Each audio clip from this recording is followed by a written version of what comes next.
আসসালামু আলাইকুম। আল ইত্তেফাক ট্রাভেলস থেকে আপনি টিকিট কেন করবেন? আমাদের থেকে টিকিট করলে আপনি কি কি সুবিধা পাবেন? কেন বা আমাদের থেকে টিকিট করবেন? প্রথমত আমাদের থেকে টিকিট এই জন্য করবেন, আপনি বাংলাদেশ থেকে যাওয়া এবং বাংলাদেশ থেকে আসা পর্যন্ত আপনি টিকিটের ফ্লাইট, সময়সীমা সবকিছু ঠিকঠাক আছে কিনা এটা আমরা চেকিং করে দিব। এই জন্য আপনি আল ইত্তেফাক ট্রাভেলস থেকে টিকিট করবেন।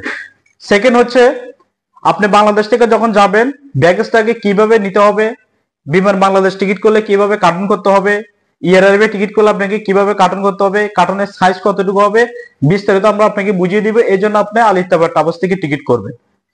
আরেকটা হচ্ছে, আমাদের আল ইত্তেফাক ট্রাভেলস থেকে টিকিট করবেন এই জন্য, আমাদের প্রত্যেকটা প্রবাসী ভাই যারা বাংলাদেশে যাচ্ছেন আমাদের থেকে কম প্রাইসের মধ্যে টিকিট পাবেন এবং আমাদের থেকে সেবা পাবেন ভালো। যাওয়া থেকে শুরু করে আসা থেকে শুরু করে প্রত্যেকটা ভিডিওর টাইম, টিকিটের টাইম, সময়সীমা সবকিছু ঠিকঠাক আছে কিনা এটা আমরা খুব কাস্টমারকে যারা বুঝে না আমরা সুন্দরভাবে লিখে দিচ্ছি। কিভাবে যেতে হবে, কয়টার সময় আপনাকে এয়ারপোর্টে থাকতে হবে, বিস্তারিত আমাদের থেকে সেবা পাবেন। এই জন্য আপনি আল ইত্তেফাক ট্রাভেলস থেকে টিকিট করবেন।